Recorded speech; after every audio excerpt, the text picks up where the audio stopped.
Hello, guys. Welcome to another episode of the e-commerce lab by Ecomcy, the place of everything related to Amazon, FBA, private label, and e-commerce. My name is Vincenzo Toscano, your host, founder, and CEO of Ecomcy.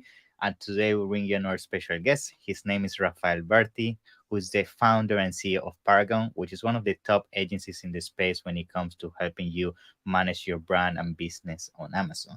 So actually, I met Rafael a couple of months back now in Barcelona at Amazing Days, and I was actually impressed by the insights and the strategies he brought to the table with his with the keynote he did at the event. And that's basically what basically started this partnership between both sides. And for me, it's a pleasure to have you here, Rafael. And Thank you yes, I very want to much. welcome you to the show. How you doing, my friend? Everything good?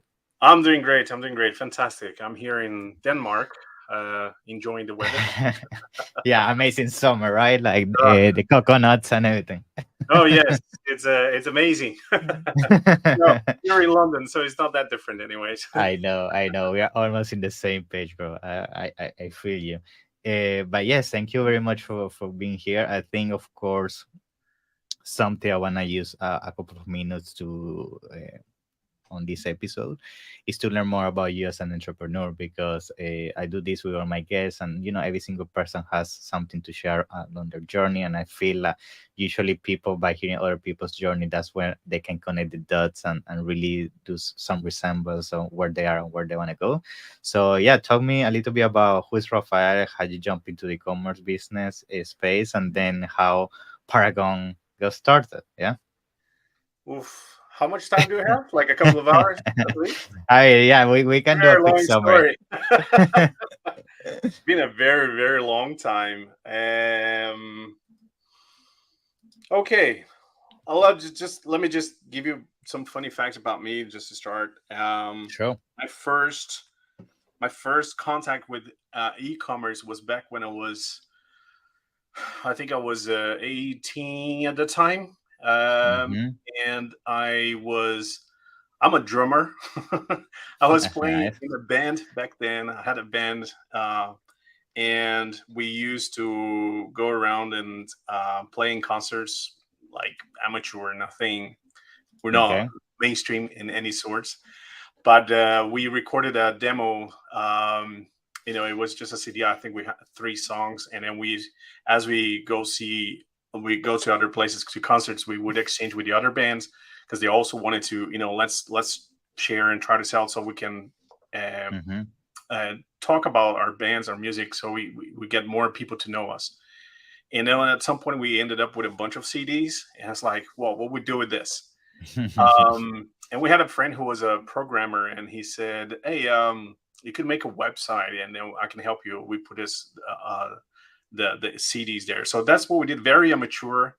I don't think it had a name on the website, but it was very like we took some pictures of the CD, and then we put it on, and then if Mm-hmm. people wanted the CD, they would email us, and they say, "I wanted the CDs. Check if the stock is available." So we say yes, and then we send the by email. We send the instructions. So this is our bank account. They need to make a Nice. deposit on our bank account. Then send a Wow. copy or fax the copy of the receipt. We control to check the payment was actually on our bank account. Wow. Then we get a CD, and then we send to the person. The whole Wow. process took What like, a nightmare, man. yeah. I mean, at Yeah. that time we didn't think it was so bad, but we had no idea. I didn't even know it was called e-commerce. Yeah, of course. E-commerce Yeah. wasn't really a thing back then. Mm-hmm. Um, I wanted to try to figure it out to make it easier for the customers, for the people, the fans. Mm-hmm. Yeah. And then I wanted to get some credit card payments, but then, well, I'm from Brazil. I'm originally from there, and there things were very bureaucratic, and you had to open Yeah. a company. You have to earn a certain amount before you could get Mm-hmm. an approval by Visa or something like that. I was like, I'm not a business person. I just I just want to sell the CDs. And then my dad actually he came up with the idea. This was in a time when Napster was a big thing, and he said, "Why don't you sell the MP3 then?" And I Mm. was like, "Nah, too complicated." But I Yeah. was like, "Yeah, if I had done that." Yeah. Maybe you would be now on the beach instead of where you are. So that was our first experience. Unfortunately, it didn't go too far because the guy who, my friend who was in charge of sending the CDs, they made a mess. Yeah. Started sending the CDs to the wrong person or the wrong CDs to the customer, and Mhm. then it didn't go forward. But so that was my first online experience of selling online. Then Mm. fast forward to 2008. I was living in London actually. Okay. Nice. Um, in 2008, I was working for a retailer, shoe retailer in Camden Town. Mm. Um, and we had, 2008 was a whole downturn for the economy everywhere. A lots of shops were struggling. Many shops on our Camden High Street, they shut down and, well, everywhere. So it was a big crisis worldwide.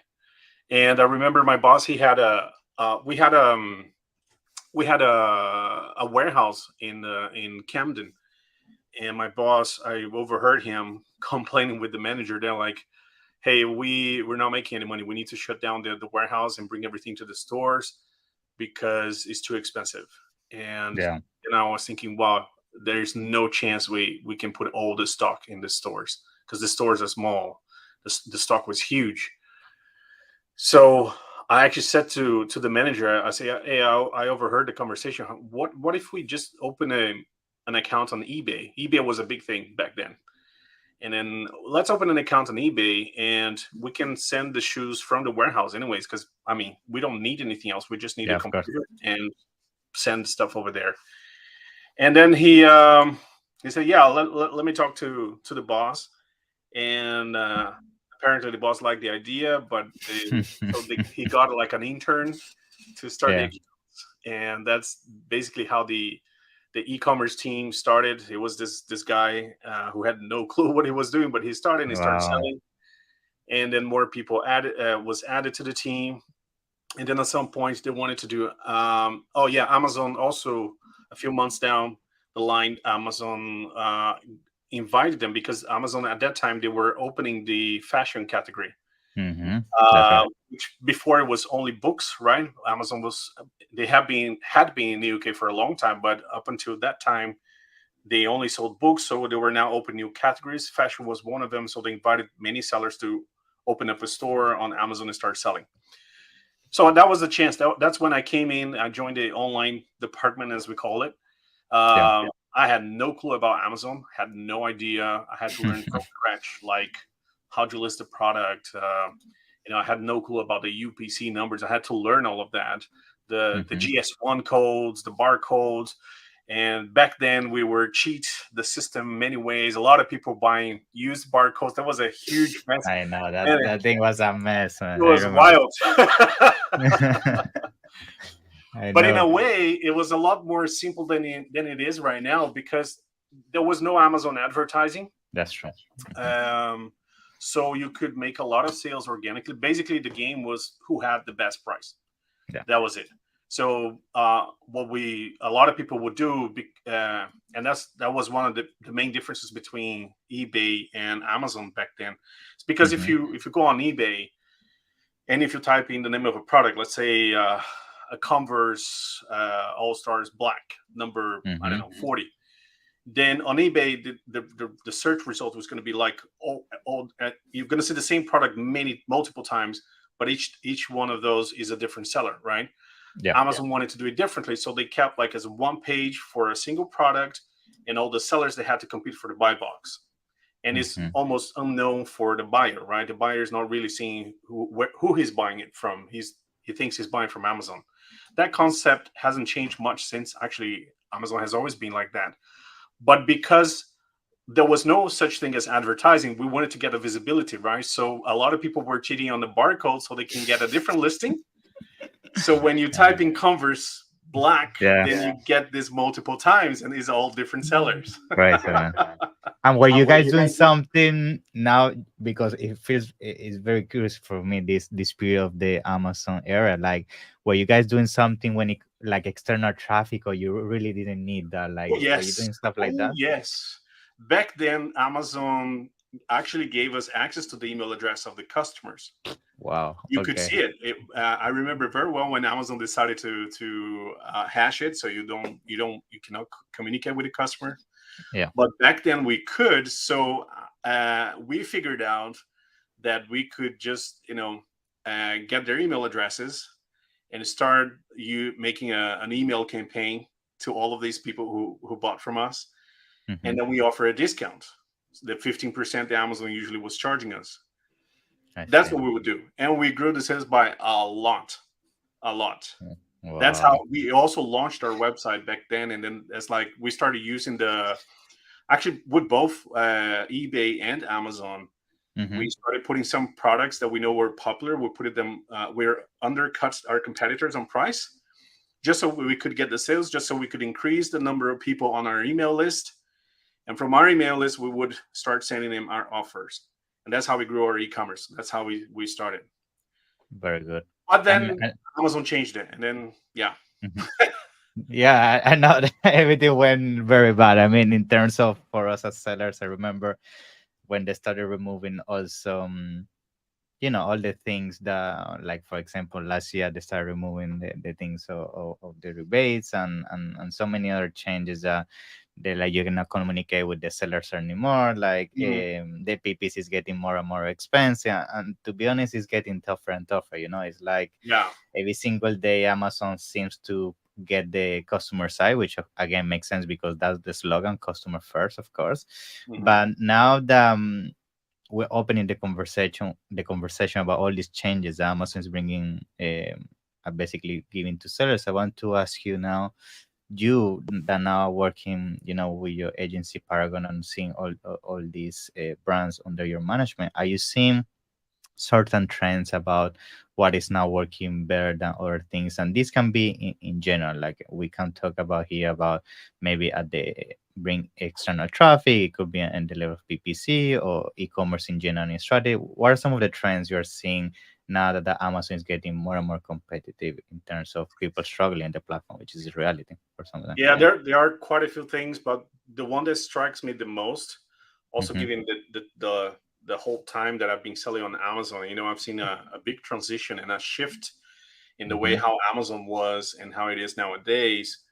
And personally find it almost impossible to be a reseller on Amazon. It is So it's this would very mean wholesaler, a no, wholesale approach. a reseller, as in Artisan. unless you can get a really really good discount on the Okay. product, on Hmm. sourcing the product, it's going to be very difficult for you to sell like some known brands, for example. Yeah. Because back then it wasn't so difficult, right? Hmm. We back then you could get very known brands like Nike, like Adidas, Converse, as I mentioned. We did that. We were getting some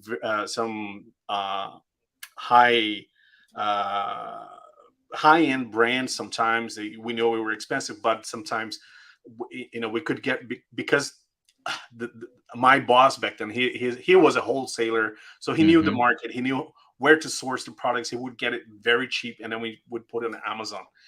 But and then the brands, the whole e-commerce thing for brands and marketplaces, especially, it was new for the brands, so they had no clue what was happening, and they had no control whatsoever. Um, so that was there was a time actually some of the brands approached it and they started strictly saying like we cannot, yeah, we, Mm, we can sell it to you, but we don't want you to sell on marketplaces, I specifically see. Amazon. I remember I don't know if it was if it is still a known brand in the UK, but we used to sell UGG boots. Yeah. The Mhm. I don't know. Yeah. They're probably still around. Yeah. Yeah. But I I don't see them remember that often, to be honest, but yeah, I know which one you're talking about. Yeah. there was a time. I mean, we had some Christmas where they were massive stars in our sales, Mm, and it was fantastic. But also, again, the brand was mad because they don't want anyone selling on marketplace. But what are you gonna do? People yeah. want the stuff. It was a major sales channel for all the retailers. You can't simply go around. We start doing things like creating a fake profile. So Yeah. we had a profile, like a personal profile, but it's Hmm. actually a company, so nobody knows who is behind it. So they can't Yeah. the brand can do anything about it. But what I mean by that, what back to what you were saying about the trends, I Hmm. think got a lot more difficult to become a reseller, Mm. um, and sell on Amazon because of the Amazon fees, because of the Mm-hmm. logistics. Um, Now there are so many softwares as well that you can add to your strategy selling on Amazon as well. All of this added up to the costs. Um, so unless you can get really you know very comfortable margins, it gets very difficult to sell on Amazon, on Mm. marketplaces in general. It's The whole interesting. It's interesting that you bring this actually because, I'm sorry for interrupting. Is because you always have different versions about what is more profitable, what is not. Some people claims that the private label is the way to go. Some people claim the Mm. wholesale is the way to go. Some people claim the vendor side is the way to go. So it seems like from this conversation, I guess you have a point that maybe wholesaling is not really the way to go based on all the points you're making, or reselling, right? Basically. No, wholesaling, yes, you can still do. I mean, if you're doing Mm-hmm. um, Amazon vendor is really good in Mm-hmm. terms of volume, is in terms of growing the brand. Yeah. The issue is that again, most people, they don't really understand how Amazon operates. Most of Yes. the brands don't understand that, and then they blame Amazon. So they make a contract with Amazon, and then they don't understand why Amazon is charging all those fees, and they're just like, "Where's my margins are eroding? What's happening? What's all these chargebacks that we're getting? Nobody told us about this." Yeah. Mm-hmm. So if you can, if you understand a little bit of Amazon side, when you Amazon call sellers as partners for a reason, because Yeah. when you sell on Amazon, you're partnering with Amazon, and Amazon expects that you follow their standard in terms of how fast and how accurate you are with operating your e-commerce. So that's why Amazon implemented those KPIs for how fast you answer your customers. Those things back when I started, most of it did not exist, or they were not that um, relevant, I would say. I mean, Mm-hmm. of course, we had those KPIs, but it didn't really affect much. But nowadays, it's a big deal if you don't reply your customers within 24 hours. It can hurt your business. Yeah. Also, if you take 7 days, a month to deliver your products, you have to compete with FBA now. And Amazon kind of expects that you follow the same standards as FBA, delivering within hours. Yeah. I know. Um, that's how Amazon is, and for vendor center is the same thing. So when you're delivering Mm-hmm. to Amazon, you need to Amazon is very specific about when Mm-hmm. you deliver and how you deliver the product, Mm-hmm. because of how the product will be handled. Most of what happens on the Amazon side is automated, right? People That's right. think there's someone there that's giving them the fees. Like, no, it's all machines. They don't understand. So Amazon implement rules, so you follow those rules, and as so long as you follow and comply with Amazon is establishing for you, you're actually going to do well. So we Yeah. have had cases where we were able to reduce like significantly the chargebacks that they were having and save a lot of money just on that. Mm-hmm. So basically recovering their margins with Amazon, and it is profitable. um Wholesaling. So let me actually ask you, so for our listeners, because sometimes we also get people that are just getting started from the very Mhm. beginning. Like, will you say a person starting right now with the current panorama that we know is present in the ecosystem of basically Amazon e-commerce in general? Which one would you say right now is the best approach that would be balance between a I mean, nothing is easy, but a balance between easier and more accessible and a higher chance of success based on what you're seeing right now in the trends of Amazon. Like, which approach will you say is better for Okay, most people? so you're basically asking what I would do if I wanted to sell Mm, nowadays. yeah. Hmm. If right, given my experience and everything I've seen so far, I would definitely go maybe to create my own brand, Okay. private label, but I would try to focus on or try to find interesting products. And what I mean by interesting products, that I think, well, there are certain criteria I would look for. Mm, Nothing too big, or nothing, something Mm-hmm. easy to ship. Um, and something that it's evergreen, like some evergreen products. It's the best. Of course, you can get some seasonal products that you do really well, like I don't know, like winter socks or things like that. Yeah. But I would try to focus either on a category that has the category that has high demand, Mm-hmm. or if I want to find a product, I will try to find a product that really solves a problem and is a really good quality sourced product. Maybe things like also products that are in demand.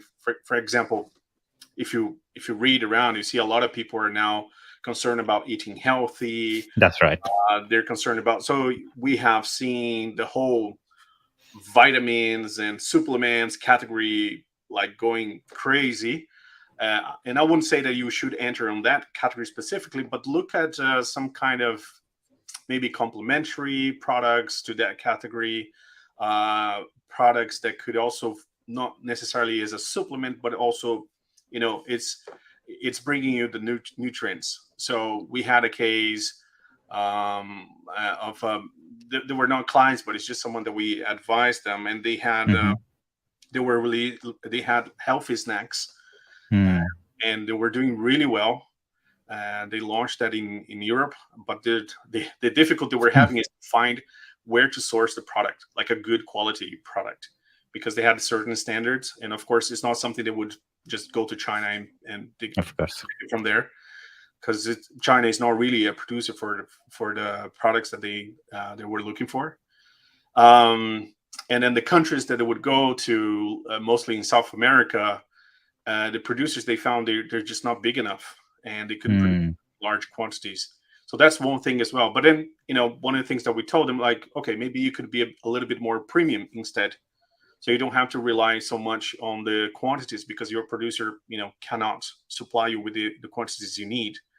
But you can change your advertising, or not your advertising, but your whole marketing and brand positioning, and you are selling high quality products anyway. It's all organic. Mm-hmm. You have a lot of control. There's no pesticides in the products that you're selling. So this is also a good thing. It's also one part of the things, like I would say as well. A lot of people are concerned about selling, about pricing on Amazon. They wanted to Mm-hmm. go. They want to have The this. cheapest. Yeah. They want to be the cheapest. They want to compete on the price. And I think this is Race to I the want to say that bottom is a most of the wrong. time. Yeah, I want to say that is a wrong vision.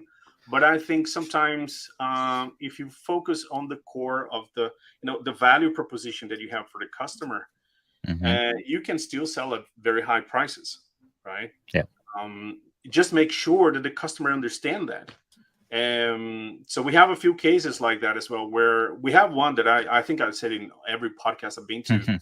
I really like the story, because these guys, they were in the States, and they were selling, they're from Brazil. They're selling Brazil nuts in the United States. And then they're saying, we have a problem because we're struggling on the pricing, and we cannot compete with the price they have, because our competitors are using. But we know our competitors are planting their Brazil nuts in Bolivia and importing it to the United States. As what we do, we don't plant anything. Everything is collected from nature in the Amazon, from the people who live in nearby. And we actually take 10% of our proceedings to help these people. And I was like, wow, that's amazing. Let me see this on your listing. It's nothing there.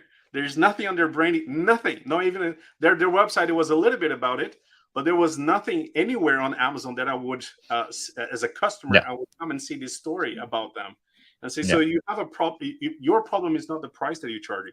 The problem is you're trying to compete on the price when you have something way more valuable to offer. You have a story to sell, and I think that's we see Amazon being every single day more and more focused on basically giving us signals that what they want you to do is to build a brand. We see how they keep releasing tools just for brands, how to keep they keep Correct. releasing badges only for specific actions in terms of environmental, in terms of specific minorities, etc. And that's clearly a way of Amazon telling you, like, the way you really are gonna succeed into the marketplace, and giving you the tools is to actually bring something unique to market, tell a brand story, right? And only do what most people do, that is go to Alibaba, put a logo on a product and call it a Yeah. brand, right? That's not a brand. So yeah, I agree. I think nowadays those days of doing that are over. I think the example you gave is super clever, because I bet, like, talking about Latin America alone, that we have experience with that. Like, there are so many unique products there, so many handcrafted, Yeah. even in terms of food, in terms of so many things, that if you find those small communities, you're gonna be pretty much the only one access to that product. That means you have no competition. You bring something unique. If you build an amazing brand story behind that, then pricing is not gonna be an issue, because somebody maybe in Denmark wants to pay $100 to a specific almond that comes in the middle of nowhere in Peru. I don't know. Hmm. So you get the idea, right? I think, yes, I agree. I think that's the way we should go, and I bet you also see that with your clients, like clients that maybe are coming from the era of only selling copy paste products from Alibaba. Maybe you see they're struggling now, right, with the Yeah. pricing. Maybe. I'm not against the idea of sourcing from Alibaba. Mm-hmm. Maybe just be careful with that, because there's a lot of people on Alibaba who are not the actual manufacturers. Yeah. Um, but there are still, you can still find some manufacturers, but there are few. So you need to research by quite a lot. And I also would say that there's a lot of generic products being sold there, which I don't know if there's much advantage on you just slapping your brand in it and selling on Amazon, simply because there is already a winner, a brand that is already winning the category there, and then you're just going to sell the same. I mean, Mm-hmm. it depends really what your goals are. If you plan just to make some money on the side, Yeah. yeah, I think is that's a valid idea. Mm-hmm. You can make some money, pay for your college fees or whatever it Yeah. is that you want to do. That's fine, but that's not very difficult. It will be very difficult to become a sustainable brand that is going to be later on sold on retail stores, and be Mm-hmm. a worldwide success or a national success. It's very difficult that's going to happen. So if we have lots of stories of people that they may have started like this, like a private label, but then they perfected their product Yep. and shifted as well, depending on what the people actually want when they're looking for my kind of product. What is it? What are their needs, right? Mm-hmm. I think when we met, I mentioned the story of I forgot the name now. Is the guy was from Google. He quit his job, I and then he remember. created Mm-hmm. Anchor, Mm-hmm. right? That's right. Yeah. He created this brand, but one thing that Anchor is really good is they were good at listening, use the feedback they were getting from customers in perfecting their products. So Yeah. use the customer feedback into their product development. And now I'm saying this not just for a private label, but a lot of major brands also don't understand this. If they incorporate the customer feedback into their branding, and it could be any type of product, I think they could come up with really really good products that would be very successful. And I mean, you're getting the customer already to tell you what they need, so you just need to learn to listen. I but know. I know. but the most common thing that you see is that sellers, they just come up, oh, I want to sell this product, I just think it's nice and I want to sell it, but that's not really what people want. So Yeah. the journey really starts with the customer. Again, that's Amazon's proposition. The journey started with the customer. What does the customer actually want? Of Yeah. course, there are many things I would love to sell. There are things that I already sold on Amazon that is not really what I wanted. It's not the kind of product I like, but there was demand for it. I know. I sold those. This was many years ago. I sold some of those. What's it called? Those memory sticks. Like the little ones for mobile Mm-hmm. phone. Yeah. I sold a lot of those SD cards for cameras. Well, we use those. Yeah. But then the market became saturated, and nowadays it's even worse because everyone, that this is exactly what happened. This category is a good example because what happened was a lot of folks went to China Mm-hmm. found those manufacturers for SD cards and slapped their brand, and they start selling the exact same product with a different brand and then competing on price. There is no product innovation. There's nothing different between it. It's just the brand. And that's So why people struggle so much. I feel, I don't know, I think it's because of these courses and content you see out there that they make it so easy. Like, oh yes, find this product in TikTok now, it's yeah, hot. You buy for 2 cents and you flip it for $15, and then it's like, oh my god. yeah. That's also this thing about social media, right? Because of the market we're in, and I'm sure you see the same thing as well. If I Mm-hmm. go from TikTok or Instagram, I get a lot of adverts of people saying how they become millionaires. Yeah. 7 figures, 8 figures selling on Amazon, and I'm like, really? And the other thing Really? is, the other thing is, they usually talk about how much money, how much they sold. So like, oh yeah, I sold 8 figures, but how much of that was actually profit?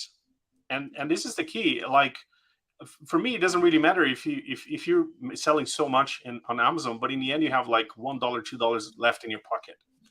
That's What's right. the point of that? What's all the effort for? Just so you're still poor in the end of the day. That's So the for me, thing. I you feel have to we do get caught something. as well in the revenue numbers, and I bet you see all these things all the time on the bands and all that, 7 figure, 8 figures, and everything. And I know from a fact because I bet you do the same. You do a lot of audits. When you do the audits, they're 7, 8 figures, but sometimes they make less money than the 6 figure guy. Exactly. Yeah. So you see what I mean? It's like, yeah. Anyway. Yeah. No, it's so yeah, this it's important. I mean, I if it's okay if you're burning cash, but depends on what is your goal. Sometimes uh it can be justified if you're like just want to get more market share, if you launch a Hmm. new product, and so for a period you're just burning cash. But in the end, after a while, you cannot keep doing this forever. At some point you will have to stop and start looking at your profits, and That's right. you need to prioritize your profit at some point.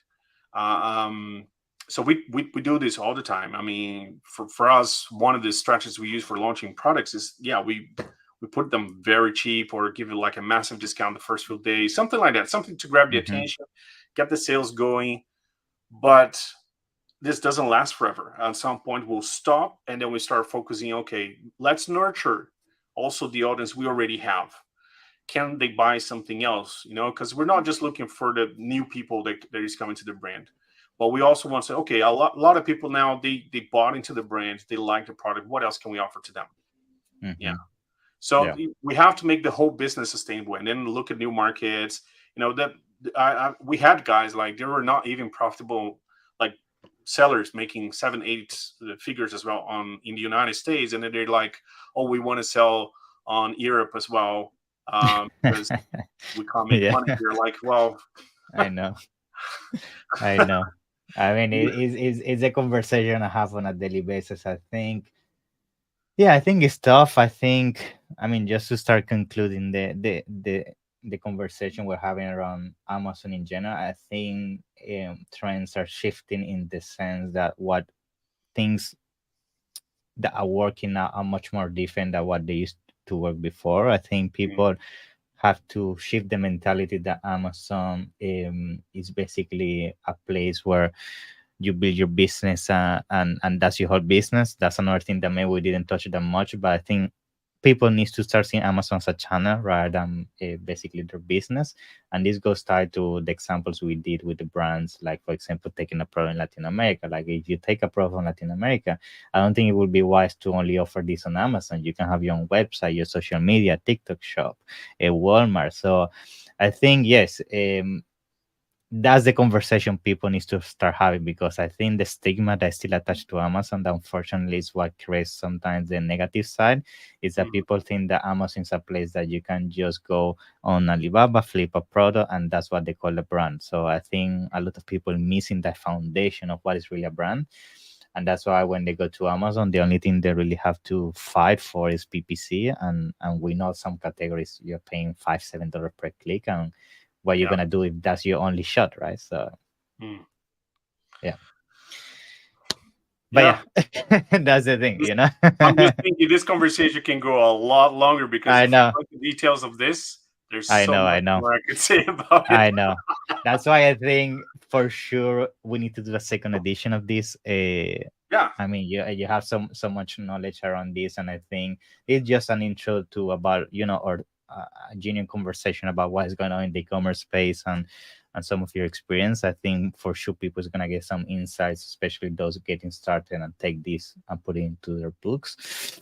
But yeah, other than that, for sure, I want to thank you for being on the show. And by the way, before we end the show, I know you also support Amazon sellers, so I want you to please tell us in summary a little bit what you guys do, how people can reach out to you, and if they have any questions about this, how they can find you. Yeah, yeah, of course. Well, first of all, thank you very much for inviting me. It's an honor to be here. Very problem. pleased to be able to have a very quick chat with you. I hope this was useful for everyone watching us.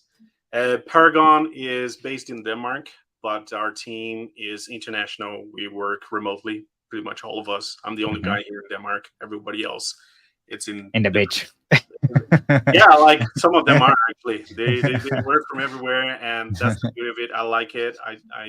I can't imagine myself having like a lot of people around me. I'm an introverted guy, believe it or not. So Mm, um, but that's how it is. And we've been serving customers here in Europe, US, and we also opened an office in Brazil, which where we're mm, starting to pick up really well now. Um, but the reason for Brazil is mostly because there's a lot of Brazilian customers who are wanting to sell in the US. So they I came know. to us, and then later they realized, hey, we also want to do Brazil. Can you also do Brazil for us? Like, yeah, no problem. Hmm. So we do have we are a Amazon partner agency, and we develop very good relationship with Amazon here in Europe and in Brazil as well. We actually provide work to Amazon in Brazil. Um, and so yeah, so if anyone wants to reach out to us, um, Hmm. you come to book an appointment on our Yes. website. Can also send me an email if they want to chat about anything specific. My email address is Rafael at Yes. paragonagency.com.